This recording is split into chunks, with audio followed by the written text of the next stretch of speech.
did you attract that? What within you attracted that behavior, attracted that person? It's not about your trust in the universe. It's about your trust in yourself. Okay. Once again, however you're feeling about yourself is going to, is part of the bigger picture. So if I believe in myself, then the people that I'm surrounded with, I believe in them too. My best friend, she says, oh, I want to try this new business. Hell yeah, you can do it. I believe in you. Why? Because I can do it. What is up, conscious monkeys? If you found this, then that means that there's information in here that will be useful to you. Now, I can't tell you which part of that information it will be useful to you, but this is a really powerful Akashic reading that really dives into things along the lines of healing wounded masculinity, healing femininity, discussing things around conditional love and boundaries. So if those are things you're struggling with, then I'm almost positive you can find truth in your life from my own personal Akashic reading. For some reason, Clayton decided to just ramble, so let's just get right into the Akashic reading with Dani West. Hit it. All right. They're very aware that we have a lot to talk about, so they're kind of like, let's get to it. Just jump in. Usually they'll have like an opening message, but right now they're kind of like just saying like, we've got plenty, we'll get there, let's go. So let's go then. So what is wisdom that will help me understand boundaries with regards to my love life with female partners that will be for my highest good? Because I feel like I'm caught in this belief system of expanding love and everyone deserves love, and but I feel like there's a level of boundaries where I'm kind of fractioning myself, and that it's also keeping me from my next partner. So what is wisdom that would help me identifying the boundaries of love to place on a significant other? Okay, this is good. And I also have a past life card here. So essentially what they're saying is having love for all, like unconditional, ever, never ending, etc., sort of love for all, does not excuse toxic or unhealed behaviors. And so you can have love for somebody and also cut the cord, for lack of a better term, is sort of how I'm receiving this.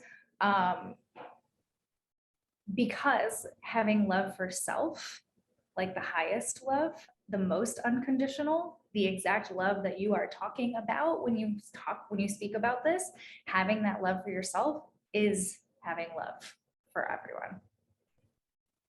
By having love for myself. This love that you're talking about of like everyone, I'm just love for all, right? There's no hate, there's no nothing. Like, have that for yourself first, then it will expand out. And boundaries are how we love ourselves. And so you can send somebody who is behaving in a toxic or unhealed way, you can send them away essentially, right? Like disconnect from them with love. Right. Because you are having love for yourself, that is how you're protecting yourself. Those boundaries are protecting and loving yourself. And you can say like, you don't have to send somebody away and say like, F you, I hate you. Sure. I hope you get what you deserve, not that that's a bad thing because there's no judgment up here. So they're saying right. that that's wrong, right?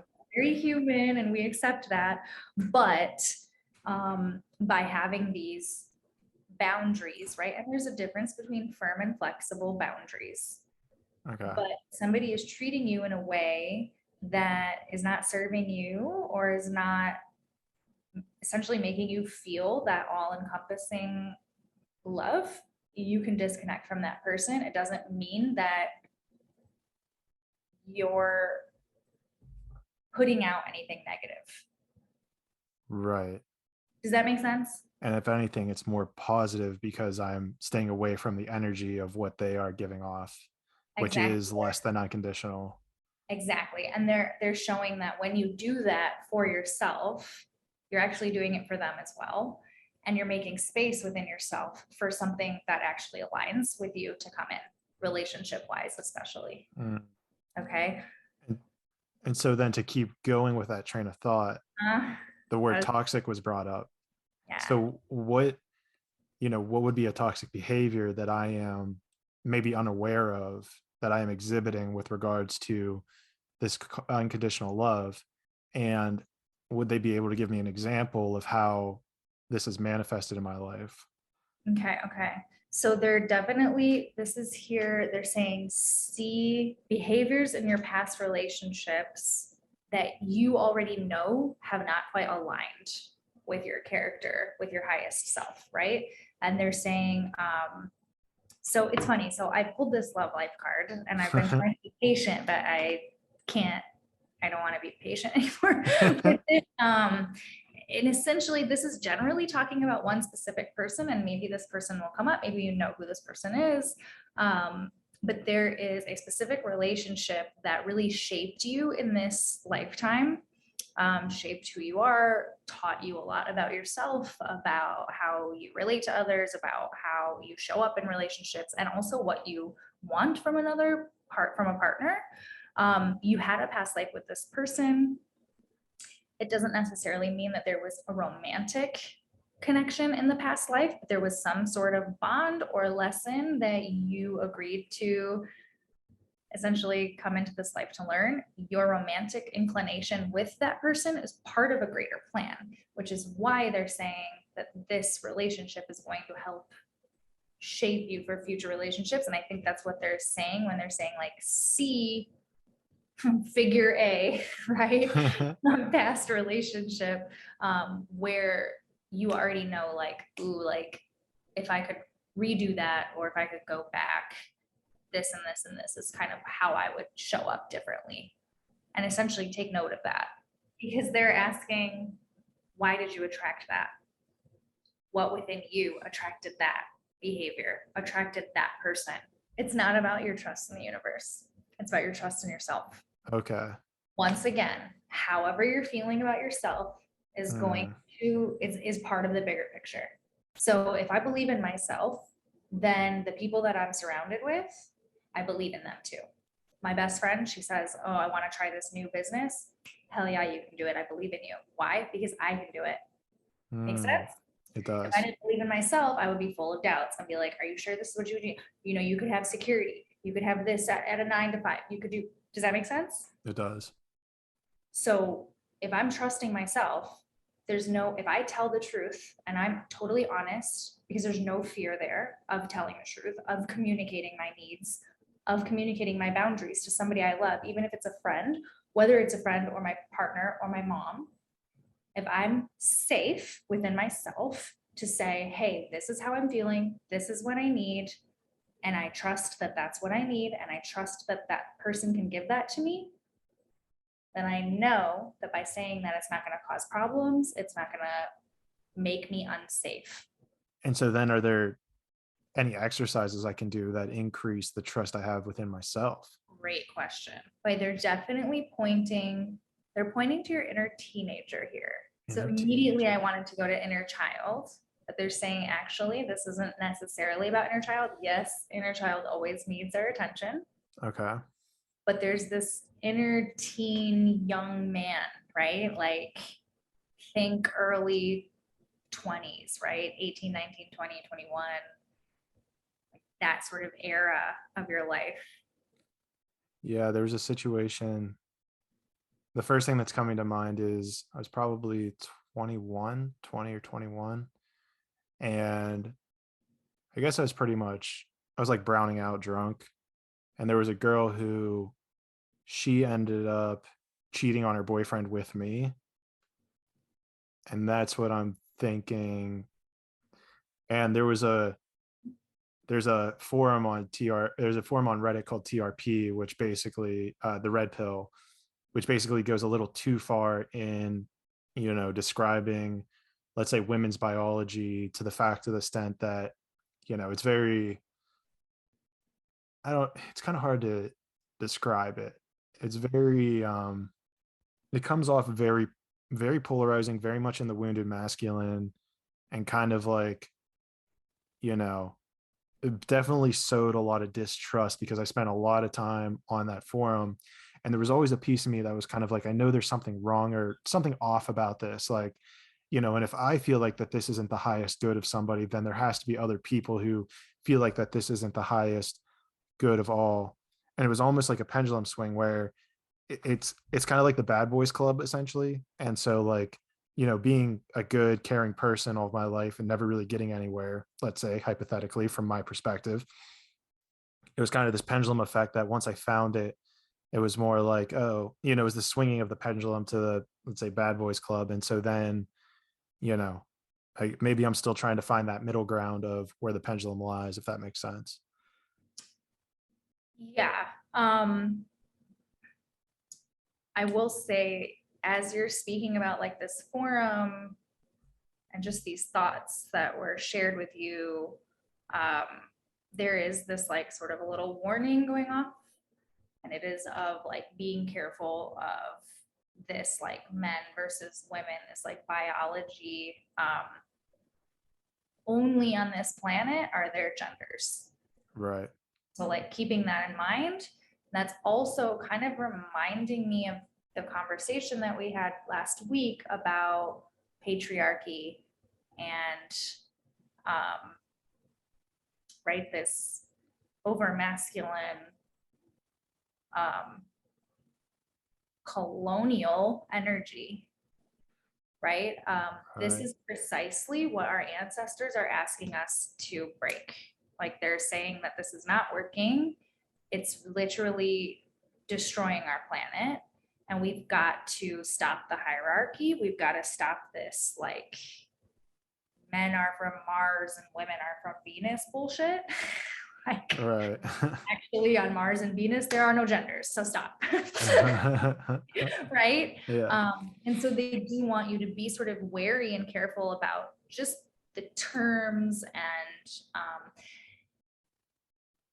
I don't know exactly like what the discussion around this forum looked like, but from what the vibes are from the records, I'm feeling it's giving me like incel vibes. Like it's women's fault that I can't be happy. It's women that are bad and That's fair. they should be Yeah. hurt, kind of thing. Yeah. Right? Women can be very wounded. We are an oppressed people. We always have been for hundreds of years, right? Actually, we haven't always been, sorry, in the records, being excused, my bad.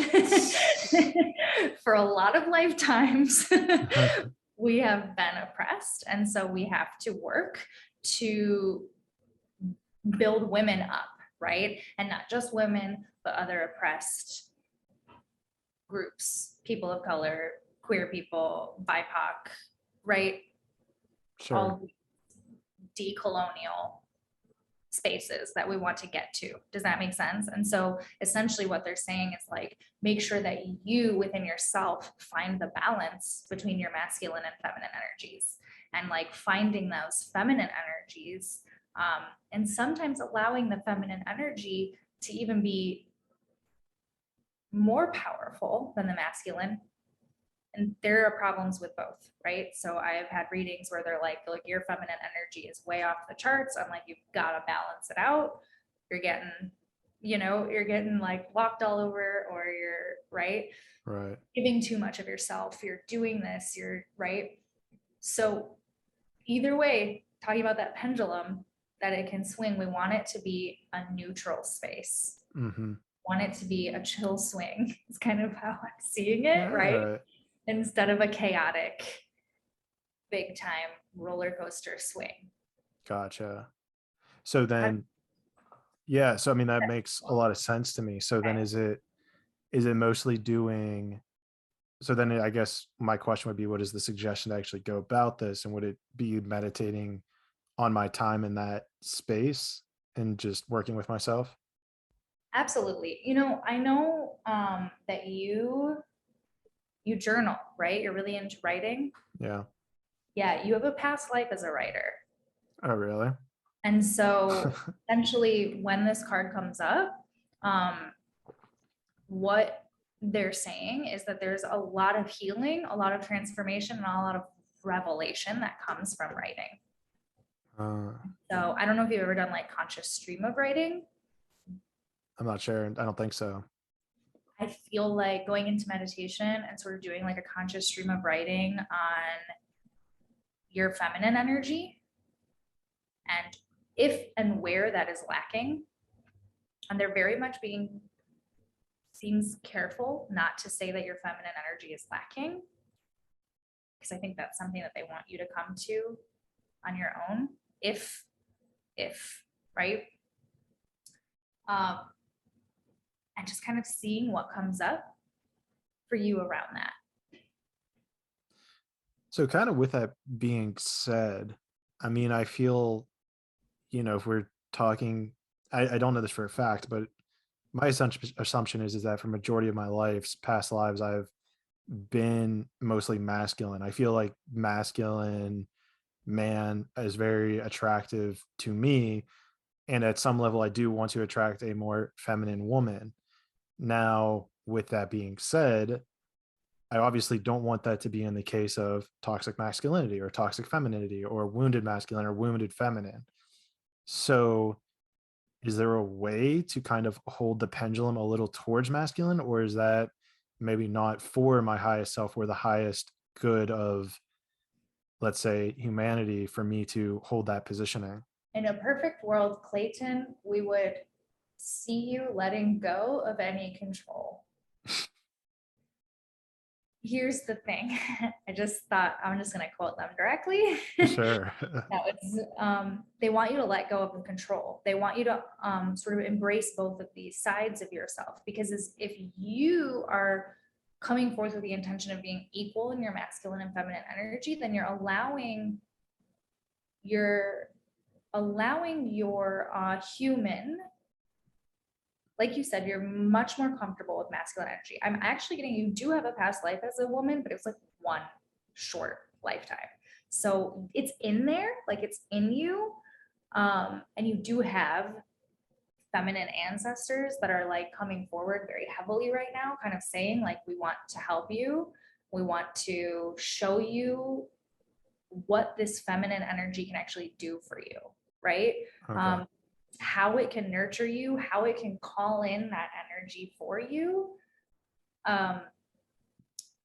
But there are going to be times in your life where the pendulum does swing a little bit more masculine, where the pendulum does swing a little more feminine. And when we're in equal cahoots with both, right? And we have this equal respect and balance of both. Think of like the Libra's scales. Mm-hmm. Then it doesn't get to where one is way up here and one is way down here.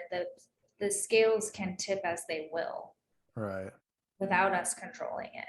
And we can allow those energies to carry us wherever we need it to. Does that make Okay. sense? It does make sense. And what's coming to mind is kind of, this idea of letting go of control. I mean, I guess control feels like a masculine energy to me. And so to let go of control makes me feel as if I would fall too far into feminine energy consistently, thus bringing me out of balance. What is the problem with too much feminine energy? What are you afraid of there? What is your fear around the feminine?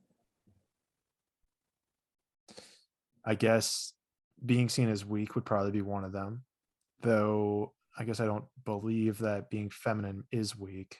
Can I tell you what it is? Sure. Yeah. Oppressed. What? It's being oppressed. Oppressed. It's feeling oppressed. So I feel like if you can go deep within yourself, you can probably first really understand the viewpoint of women feeling oppressed, of feminine energy being oppressive, Right. because women are seen as weak so that they may stay oppressed. Gotcha. It is a masculine energy to think that a feminine energy is weak. Hmm. I will be honest with you, Clayton. Feminine energy is way more powerful than masculine energy. And I'll tell you this from a space of having very much been both genders. and experiencing things and being in the records and seeing so much, like if there is a one all-encompassing God, I promise you she is a woman. I promise you she is a woman. Like, Well, I mean, men don't create, you know. I mean, it's not masculine energy that creates. I mean, I get that. Yeah. it's also not masculine energy that nurtures. Masculine True. energy protects, sure, right? But if you think about the emotions that are associated with the masculine and the feminine, anger, control, strength, right? These are all things that are very masculine and they feel very powerful. But if you look at the things that are feminine, nurturing, creating, life force, do you see how we can't really have one without the other? Okay. So then to summarize, I guess it sounds like either just writing, journaling, meditating on feminine energy, the oppression of feminine energy sounds like a good approach point. Mm-hmm.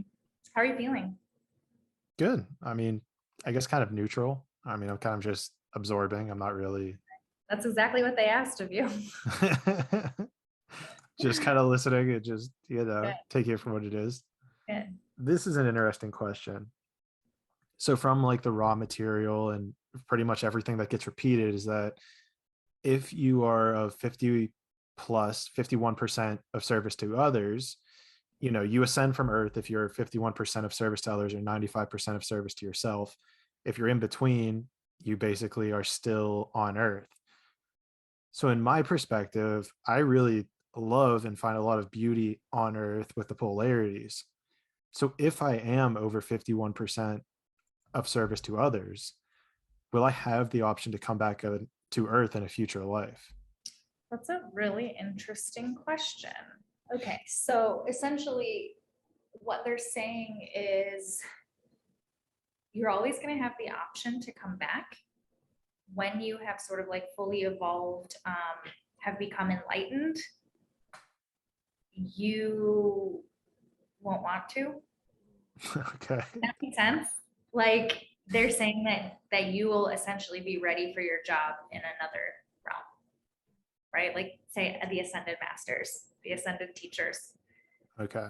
After we're done incarnating and after we're done doing the work that we're meant to do here, Gandhi, right? Like think of, right, all these enlightened masters, right? Like it's like funny because people are like, oh yeah, there are so many people that are Jesus incarnated. And I'm like, I don't think homie's incarnating anymore. Personally, I feel like he's probably an ascended master at this point. Like Okay. maybe he has, guardianship of people. And so they have these enlightening sort of thoughts that make them feel close to him or make them feel like him, right? But it's like, probably not.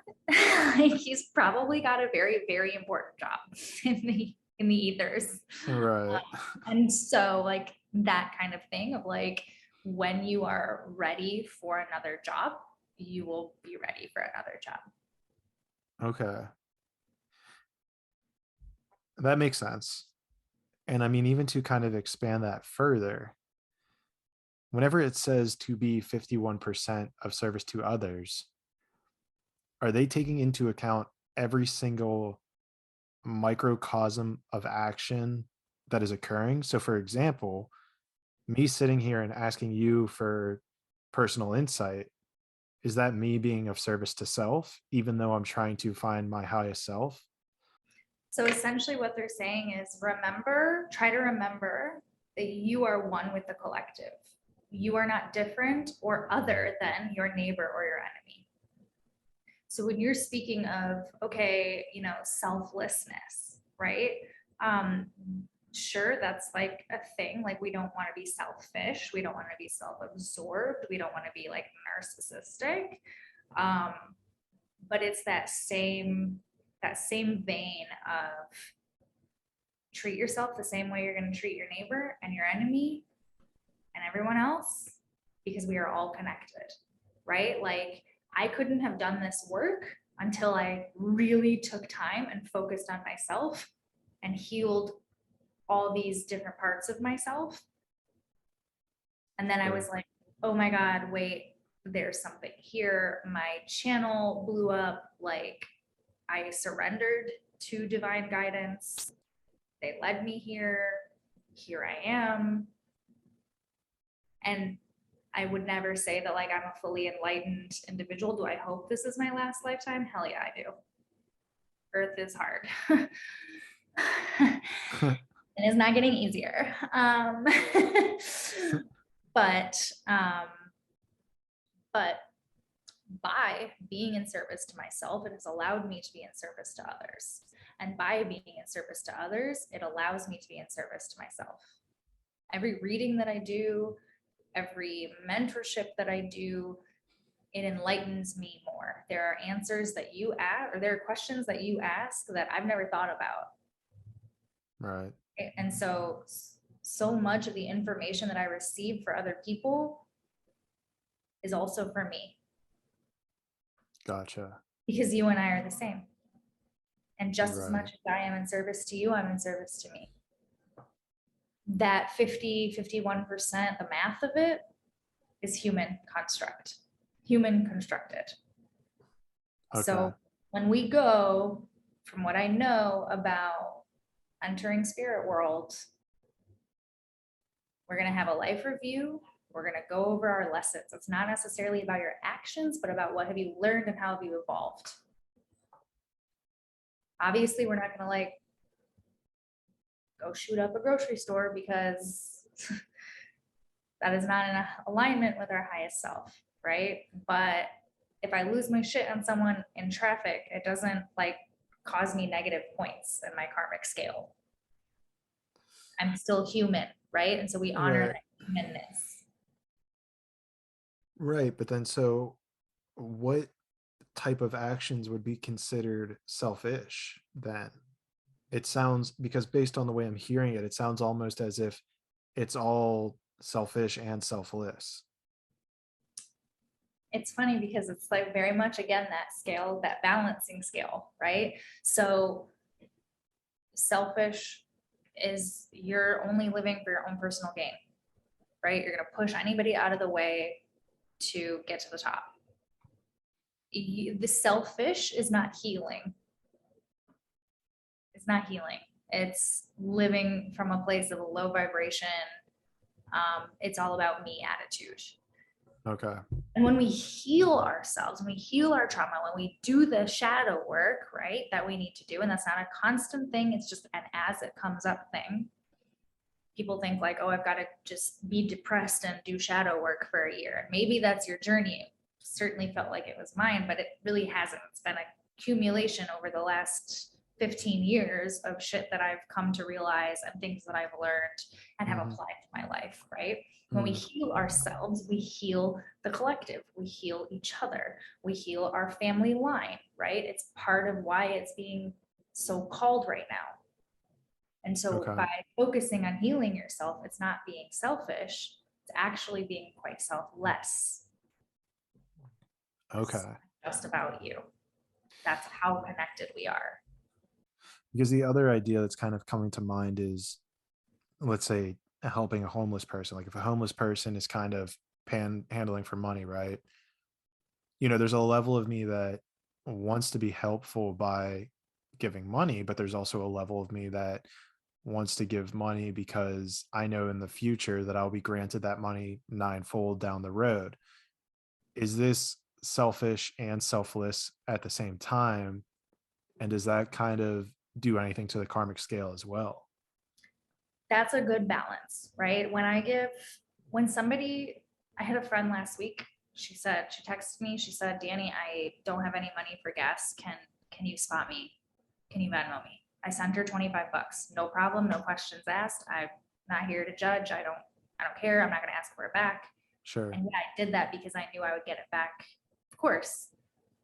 And also, that's my friend and I have it. So Why not? Right. And if I don't get it back, if the universe had said, hey, you can give her this $25, but we're not giving it to you back, would that change that you give, right? Would that change the outcome? Would that have changed my giving that money to her? No, it wouldn't have. Right. Not at all. So yeah, it's cool that I know I'm going to get it back, and that helps me to be selfless. But there was also a time 2 years ago where she bought me groceries. Right. You know what I mean? So Right. it's like, again, there's this balance. Okay. And it's like, would knowing that you wouldn't get that money back threefold, ninefold, tenfold, would that change your behavior? Or would you still give the homeless person $2 or $5 or whatever? If the universe said you're not going to get this money back, you're just going to have to do this because you're a good dude. Like, I doing mean, it still or no? well, because to me, the way I kind of see it is, even if it's not the physical money, it would be the universe would find a way to give it back to me in a different form, which I see as arguably more valuable than money. Oh, money is just an energy. So again, Right. yeah, like I used to keep granola bars and waters in my car to give. Mm-hmm. And so, right, because I don't ever have cash on me, Right. and that's my way to give. So I would go to Costco and like tell my mom, like, just get a big thing of granola bars and a big thing of waters, and I'd have them in my back seat. I would just give them out. I never thought about like, oh, this is gonna come back to me. This is good karma. It just made me feel good to Right. give them a snack, for fuck's sake. You know what I mean? Like, it's that simple for me. Was that selfish because it made me feel good? Okay, then that's selfish. I don't care. Right. No sweat off my back. I got what you're saying. Yeah, that makes sense. And so to be a good human and to like give to others is no sweat off our back. And yeah, Right. we will get it back because that's just how the universe works. That's the And way it is. that's our bonus. It's just when you're grateful, the universe can give you more things to be grateful for, because that's also the currency of the universe. Okay. Make Yeah. sense? No, yeah, it does. I'm on page. Love. Cool. How are you feeling? Good. Still just kind of just absorbing, not like taking it one way or the other. Just listening. Perfect. I'm not sure which question to go to next. I have three pretty good ones. Well, you brought up the past writing, so I feel like this question would be adequate. And for the sake of the records, I call it quantum jumping. I'm sure there's different ways and different words, but from the idea of this being that, I've had infinite pasts, and even in this life, I've had infinite decisions that have spanned off of what I'm doing. So is there a way, maybe it's like this creative writer, and this is why I'm bringing it up, is there a way for me to tap into that past life, or the energy of being a creative writer, or the energy of if I've spoken a different language in a different life? Is there a way for me in this life or this incarnation to inherit those abilities just by asking, or just by being, almost tapping into a different reality, in the blink of an eye? Is that possible? And if it is, how would I go about that? Okay, they're being very cheeky here.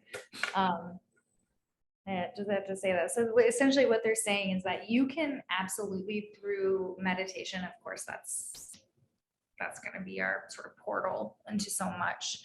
And also, your pathway, right? You can absolutely tap into energy, feelings, passions, memories, even, etc., from past lives. But they're saying, but there's no such thing as a free lunch. Like, they're being cheeky. So say you tapped into a space where, for example, you've got a past life, a Celtic past life, right? So, all right, well, that's not going to help, is it? Say it was, can I get anything but these cards? Okay. Say it was Greece, right? Say you had a past life in Greece, in Europe, and you could see that you were speaking Greek. You could hear the language, you could feel it, you're very much aware that it's Greek. No, you cannot download the language and just know it. But say you started studying it, it might come pretty easily to you. Okay. That makes sense. Like it's still sort of It like does make sense. part of your soul in that way. But your current meat suit avatar and brain have never learned that. So you've long since forgotten it. And while we can definitely tap into that, we can hone it in, you might have a much easier time learning it. But no, you can't just download a language. I wish, believe me, I wish. That'd be cool. The Celtic, Yeah. let's touch on that real quick. Okay. Because whenever I heard it, I thought of a past life. The past life I think we've discussed. Was this the past life where, let's say, the trauma happened regarding me lying to a king, my wife being abused? Was that this lifetime? Yeah, 100%. I don't remember necessarily talking about this. Did we talk about you being killed? We didn't talk about the actual death portion of it. Is Yeah, that a piece of this puzzle of how I actually died in that life? it was via sword. It was like a battle. You died. In that life? Yeah. The life with, like, whenever I saw my wife being taken advantage of in front of me? I think so. There was an element of royalty. I was element of royalty? There was Or something, it took place near in something that looks like a castle. okay. Because all I know, or all I remember from what I've seen, is just that I lied to this king, and that in turn ended up with me. Yeah. And keep going, keep going. Well, me lying to this king ended up me getting somehow, beaten and chained up, and thus he had a bunch of his guards basically gang rape my wife in front of me. That's kind of my extent of knowledge from this life, and I assume I'm open to any other portions of that life in which, Oh God, Clayton, that's part of why you are afraid of feminine energy. and I'm sure it's related to this obsession I have with porn that I'm still trying to kick. Yeah.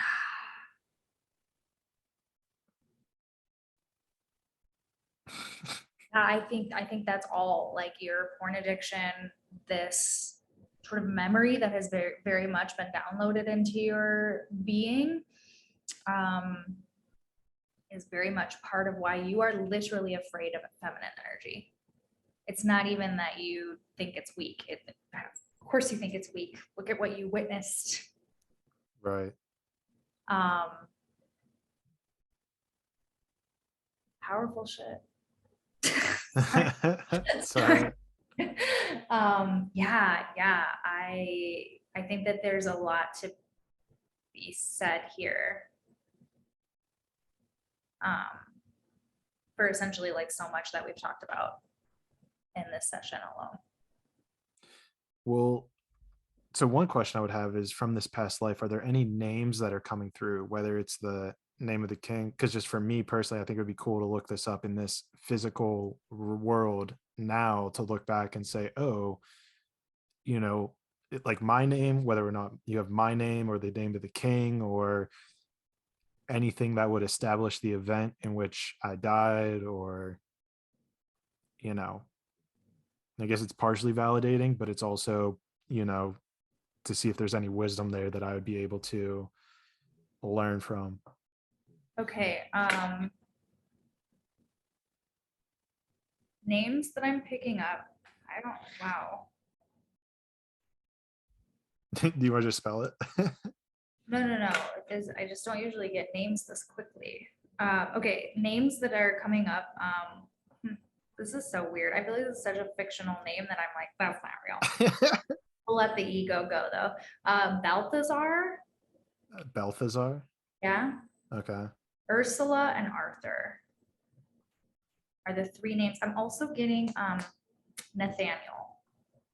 It feels like those are obscure. Is there any other way?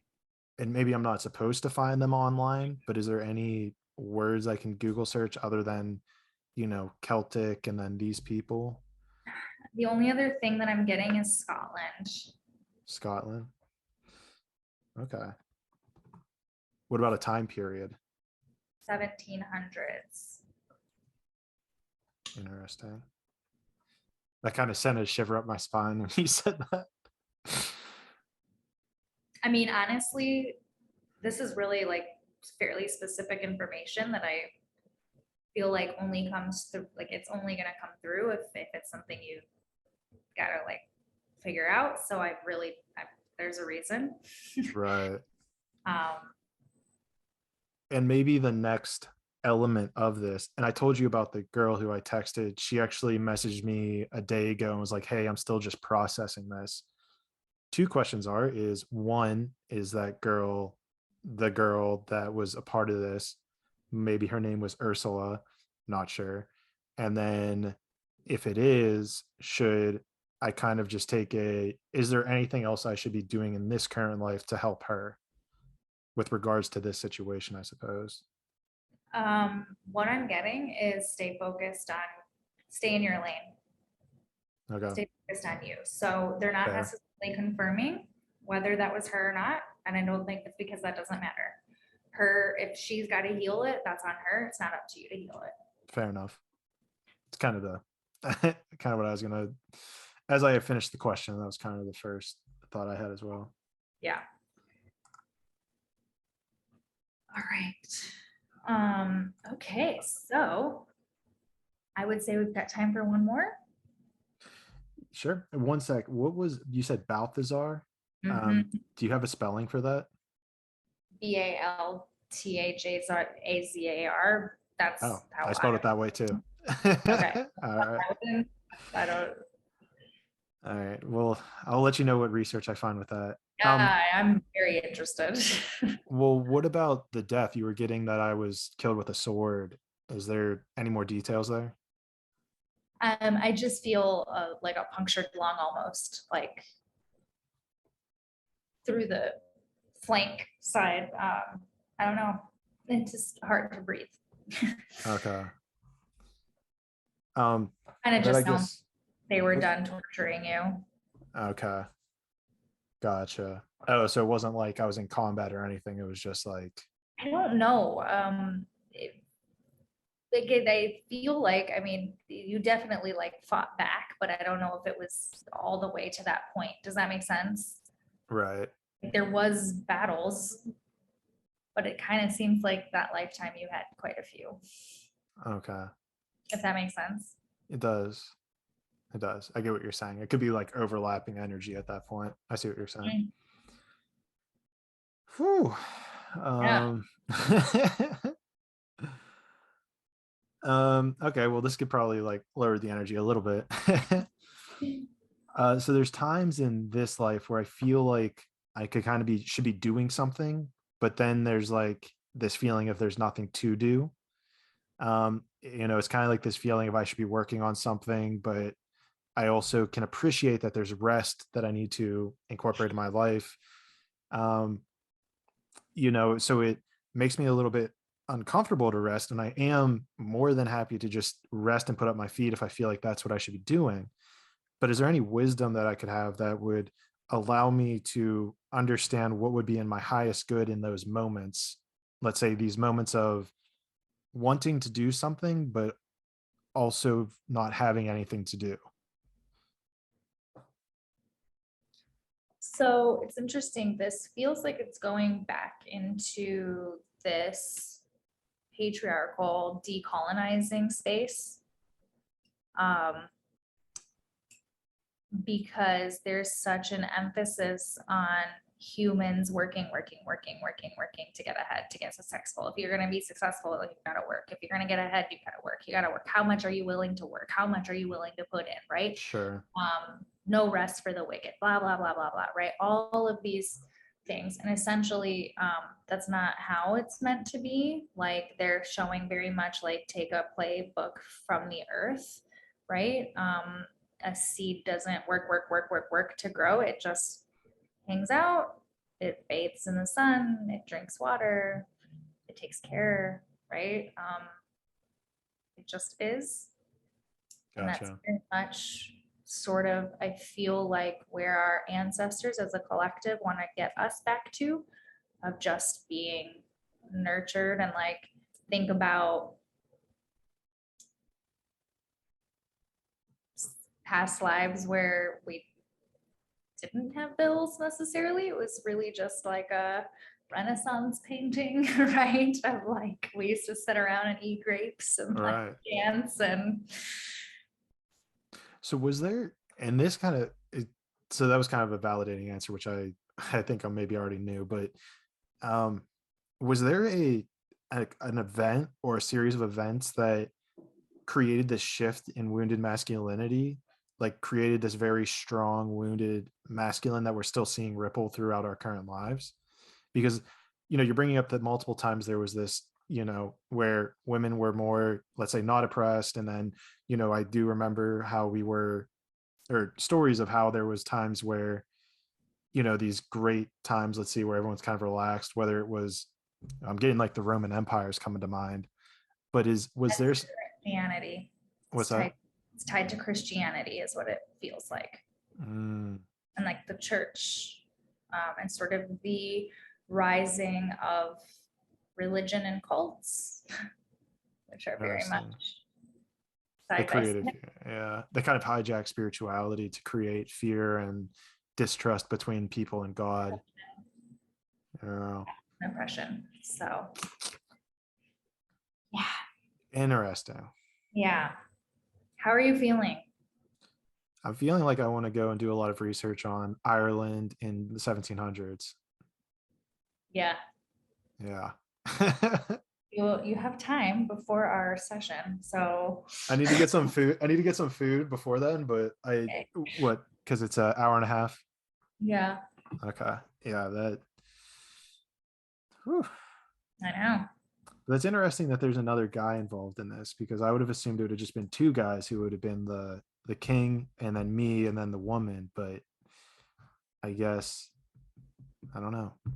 Yeah, I don't know. I mean, you have to think too that the king probably had like a right hand, right? Right. Um, but Unless yeah, that was me. yeah. Um, Interesting. all right. Well, Well, you good? yeah. Is there any other like last names from that situation that would help me find anything, or any last little tidbits that would help me online if I was like, oh shit, like this was the series of events that occurred, or this was the person? Nothing is coming up, but I think that could be because we're at the end of the reading. Okay. And so they're kind of just like wrapping up. They're very good about boundaries. Gotcha. I Okay. sort of stepping back and saying they are like with you, and they're looking forward to working with you more. I can definitely pick up that. All right. Well, yeah, because yeah, don't worry. I got a whole bunch. I added so many more questions than what I sent you. Well, I'm So always here, so we can do this as many times as you want. cool. You also have the ability. Right. Exactly. Okay? Exactly. All right, Cool. we'll see you in an hour and a half. All right. Do I need to remind you to close the records? No, I have another reading, so Oh, I'll okay. right out. All right. Well, I appreciate it, Dani. Thank you. Okay, I'll see you in a little bit.